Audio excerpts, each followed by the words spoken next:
नमस्कार बंधु माने आपण मानंकु स्वागत मोर ही चैनल वास्तु टिप्स ओडिया को। बंधुगण, ज्योतिष शास्त्र अनुसार नवग्रहंक मध्यरे देवगुरु बृहस्पति को सबुठारु अधिक शुभ और शक्तिशाली ग्रह बोली माना जाइथाय।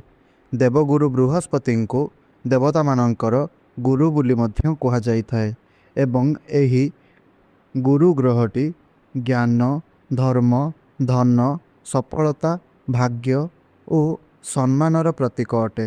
ज्योतिष शास्त्र अनुसार देवगुरु बृहस्पतिंकर गति मनीषर जीवन में बहुत प्रभाव पकई थाए। केबे केबे देवगुरु बृहस्पति बक्री होई थांती तो केबे केबे देवगुरु बृहस्पति मार्गी होई थांती। एही दुईटी अवस्थारे एहार प्रभाव मनीषर भाग्य और जीवन में अलग अलग परिवर्तन आनी थाए। तेबे एही 11 मार्च 2026 बुधवार दिन ठारू देवगुरु बृहस्पति मार्गी हेबा पई जाउछंती। किंतु एही मार्गी फलरे अनेक लोकमानंकर मनरे एही प्रश्न आसी थाए जे गुरु बृहस्पति जेतेबेले मार्गी होई थांती सेतेबेले मनीषर जीवन में केमिति परिवर्तन गुड़िक सबू आसी थाए। केउं केउं क्षेत्र रे भल प्रभाव पड़ी थाए।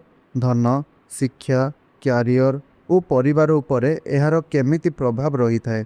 आजिर एही वीडियो रे आमे जानिबा गुरु बृहस्पति मार्गी हेले मनीषर जीवन में केउं केउं शुभ परिवर्तन गुड़िक आसी थाए और गुरुंको कृपा पाइबा पई केउं केउं सरल उपाय गुड़िक करिवे ताहा वीडियोर शेष रे जानिबा पई पाइबे।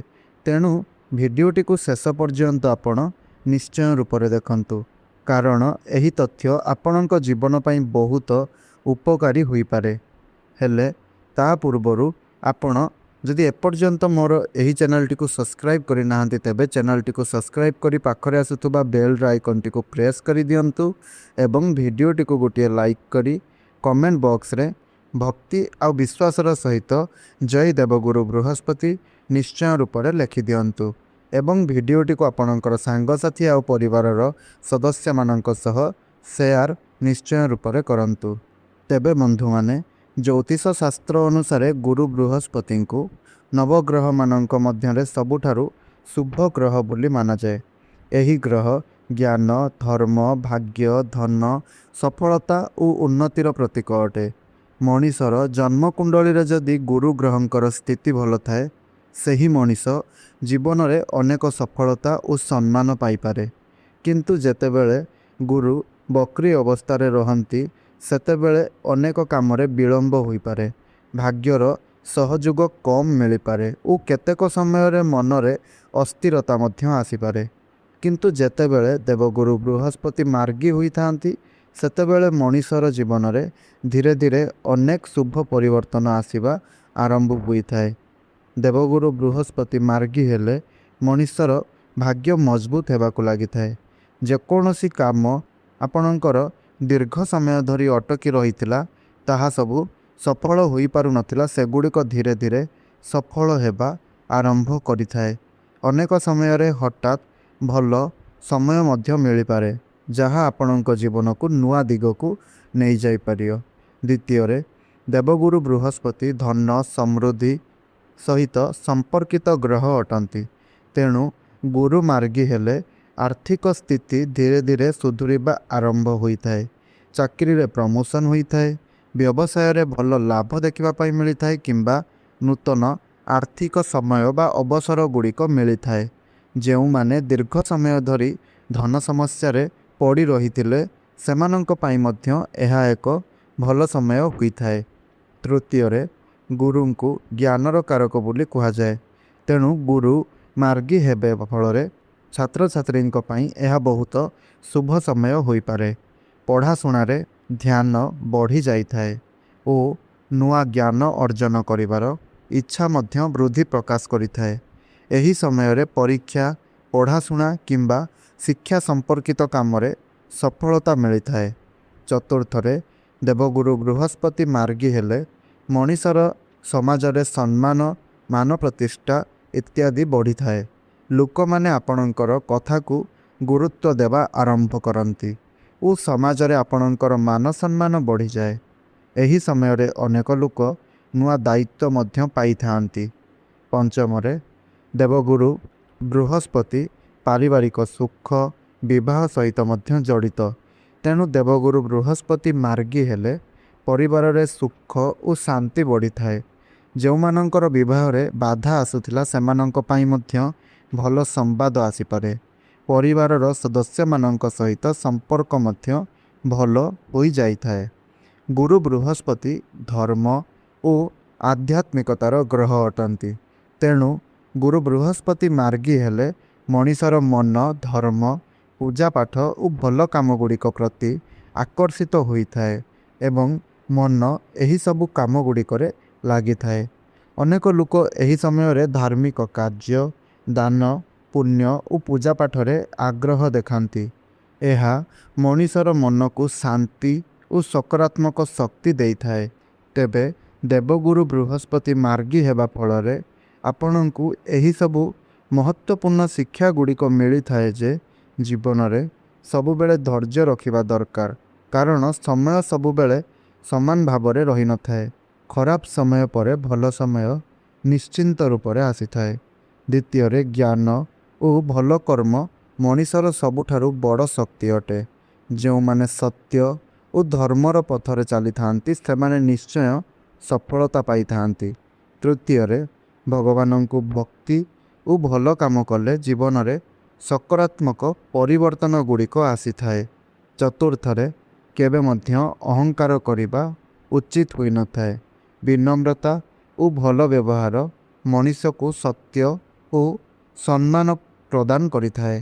ପଞ୍ଚମରେ ଜୀବନରେ ଧର୍ମ ଦାନ ଓ ସତ୍ୟ ପଥରେ ଚାଲିବା ଭଗବାନଙ୍କର ଉପାସନା କରିବା ଦ୍ୱାରା ଆପଣଙ୍କୁ ଭଗବାନଙ୍କର କୃପା ସବୁବେଳେ ପ୍ରାପ୍ତ ହୋଇଥାଏ।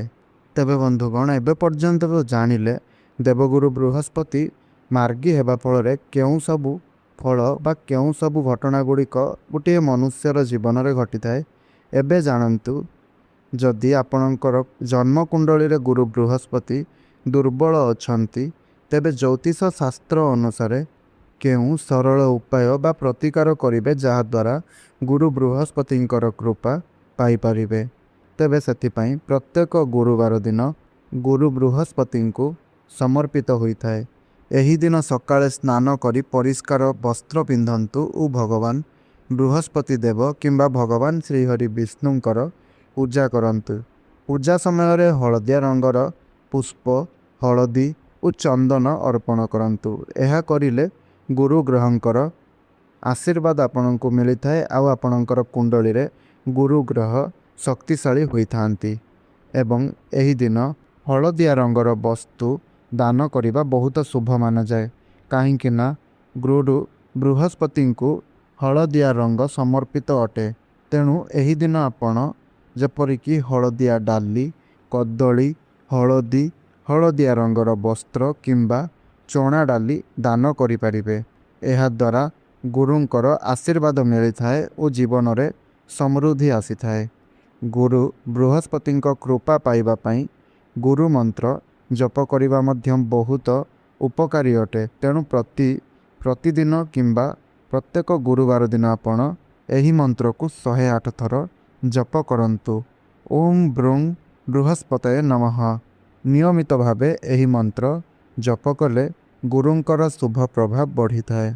ଜ୍ୟୋତିଷ ଶାସ୍ତ୍ର ଅନୁସାରେ ଦାନ ଓ ସେବା କରିବା ଗୁରୁ ଗ୍ରହକୁ ଶକ୍ତିଶାଳୀ କରିଥାଏ। ଗୁରୁବାର ଦିନ ଗରିବ ଲୋକଙ୍କୁ ଆପଣ ଖାଦ୍ୟ ଦାନ କରନ୍ତୁ, ବୃଦ୍ଧ ଲୋକମାନଙ୍କର ସେବା ବା ସହାୟତା କରନ୍ତୁ କିମ୍ବା ଆବଶ୍ୟକ ଥିବା ଲୋକମାନଙ୍କୁ ଦାନ କରିବା ବହୁତ ଶୁଭ ବୋଲି ମାନାଯାଏ। ଗୁରୁ ବୃହସ୍ପତି ଜ୍ଞାନ ଓ ଧନର ପ୍ରତୀକ। ତେଣୁ ନିଜ ଜୀବନରେ ନିଜର ଗୁରୁଜନମାନଙ୍କର ଶିକ୍ଷକ ଓ ବଡ଼ମାନଙ୍କର ସମ୍ମାନ କରିବା ବହୁତ ଦରକାର। ଯେଉଁମାନେ ନିଜର ଗୁରୁମାନଙ୍କର ଓ ଗୁରୁଜନମାନଙ୍କର ସମ୍ମାନ କରନ୍ତି ସେମାନଙ୍କ ଉପରେ ଗୁରୁଙ୍କର କୃପା ସବୁବେଳେ ରହିଥାଏ। ତେବେ ବନ୍ଧୁମାନେ, ଆଜିର ଏହି ଭିଡ଼ିଓରେ ଆପଣମାନେ ଜାଣିବାକୁ ପାଇଲେ ଯେ ଗୁରୁ ବୃହସ୍ପତି ଯେତେବେଳେ ମାର୍ଗୀ ହୋଇଥାନ୍ତି ସେତେବେଳେ ମଣିଷର ଜୀବନରେ କେତେ ପ୍ରକାରର ସବୁ ଶୁଭ ପରିବର୍ତ୍ତନ ଆସିଥାଏ। ଏହି ସମୟରେ ଭାଗ୍ୟ ଶକ୍ତିଶାଳୀ ହୋଇଥାଏ, ଧନ ଓ କ୍ୟାରିୟରରେ ଉନ୍ନତି ଆସିଥାଏ, ଶିକ୍ଷା ସମ୍ମାନ ଓ ପାରିବାରିକ ସୁଖ ମଧ୍ୟ ବଢ଼ିଯାଇଥାଏ। ତେଣୁ ଯଦି ଆମେ ଭଲ କର୍ମ କରିବା, ଧର୍ମର ପଥରେ ଚାଲିବା ଓ ଗୁରୁଙ୍କର ଉପାୟକୁ ନିୟମିତ ଭାବେ ପାଳନ କରିବା, ତେବେ ନିଶ୍ଚୟ ଗୁରୁ ବୃହସ୍ପତିଙ୍କର କୃପା ଆପଣଙ୍କ ଜୀବନରେ ମିଳିପାରିବ। ଆପଣମାନେ କମେଣ୍ଟରେ ନିଶ୍ଚୟ ରୂପରେ ଜୟ ଦେବଗୁରୁ ବୃହସ୍ପତି ନିଶ୍ଚୟ ରୂପରେ ଲେଖନ୍ତୁ ଏବଂ ଆପଣଙ୍କର କେଉଁ ରାଶି ଓ ଗୁରୁ ବୃହସ୍ପତିଙ୍କର ପ୍ରଭାବ ଆପଣଙ୍କ ଜୀବନରେ କେମିତି ରହିଛି ତାହା ମଧ୍ୟ ନିଶ୍ଚୟ ରୂପରେ କମେଣ୍ଟ କରି କୁହନ୍ତୁ। ଭିଡ଼ିଓଟି ଭଲ ଲାଗିଥିଲେ ଭିଡ଼ିଓଟିକୁ ଲାଇକ୍ କରନ୍ତୁ, ସେୟାର କରନ୍ତୁ ଏବଂ ଆମର ଚ୍ୟାନେଲ ବାସ୍ତୁ ଟିପ୍ସ ଓଡ଼ିଆକୁ ସବସ୍କ୍ରାଇବ୍ ନିଶ୍ଚୟ ରୂପରେ କରନ୍ତୁ। ଧନ୍ୟବାଦ।